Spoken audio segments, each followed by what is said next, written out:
छत्रपती संभाजीनगरमध्ये भव्य डिजिटल सभा होणार आहे। मुख्यमंत्री देवेंद्र फडणवीसांची ही सभा आहे। एकाच वेळी तब्बल 90 ठिकाणी LED स्क्रीन लावण्यात येणार आहेत। तंत्रज्ञानाच्या माध्यमातून कार्यकर्ते आणि मतदारांशी मुख्यमंत्री थेट संवाद साधणार आहेत।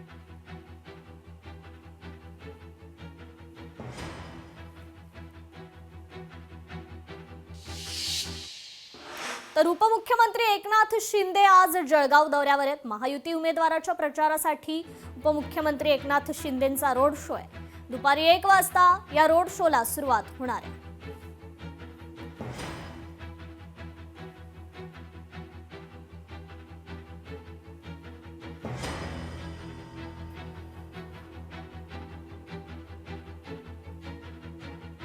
तर संजय राऊतांच्या बालेकिल्ल्यात आज शिंदेंची रॅली आहे। घाटकोपर विक्रोळी भांडूप परिसरात ही प्रचार रॅली आहे। संध्याकाळी 6 वाजता ही प्रचार रॅली आहे। शिवसेनेचे नेते संजय राऊत यांच्या बालेकिल्ल्यात आज उपमुख्यमंत्री एकनाथ शिंदेंची ही तोफ धडाडणार आहे।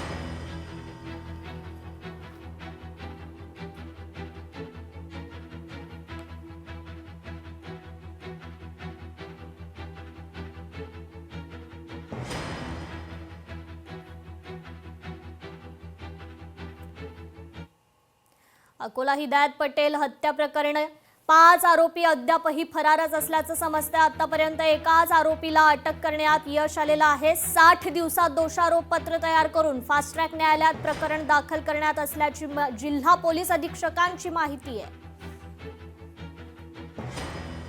या संदर्भात आपण अधिक अपडेट घेऊयात। आपले प्रतिनिधी सूरज दहाट यांच्याकडून। सूरज, 5 आरोपी अद्यापही या प्रकरणी फरारच आहेत, काय अधिकची अपडेट? कृपा, आपण जर पाहिलं तर हिदायत पटेल जे काँग्रेसचे प्रदेश उपाध्यक्ष आणि अकोला जिल्ह्याचे मोठे नेते आहे। 2 दिवसापूर्वी जर पाहिलं तर अकोला जिल्ह्यातील अकोट तालुक्यातील मोहाळी गावामध्ये ते नमाज पठण करत असताना, नमाज पठण झालं असताना मशिदीबाहेर त्यांच्यावर थेट हल्ला करण्यात आलेला होता। तर पाहिलं तर काल पहाटे जर पाहिलं तर काल त्यांचा उपचारादरम्यान अकोला शहराच्या एका खासगी हॉस्पिटलमध्ये त्यांचा मृत्यू झालेला होता। त्यामुळे त्यांच्या हत्येचे पडसाद जे संपूर्ण राज्यभरामध्ये उमटलेले काल बघायला मिळाले। काल जर पाहिलं तर काल त्यांचा मृतदेह अकोल्यामधून अकोटमध्ये नेत असताना जर पाहिलं तर अकोट गावी पोलीस स्टेशनमध्ये नातेवाईक आणि त्यांच्या समर्थकांनी मोठा त्या ठिकाणी हंगामा केलेला होता, राडा केलेला होता। त्यामुळे जर पाहिलं तर आरोपींना तातडीने अटक करा आणि त्यांची संपूर्ण त्यांना कठोरातली कठोर कारवाई करा अशी एकूणच मागणी जी आहे नातेवाईकांनी त्यांच्या समर्थकांनी केलेली होती। त्यामुळे जिल्हा पोलीस अधीक्षकांनी या ठिकाणी परिस्थिती नियंत्रणात आणलेली आहे।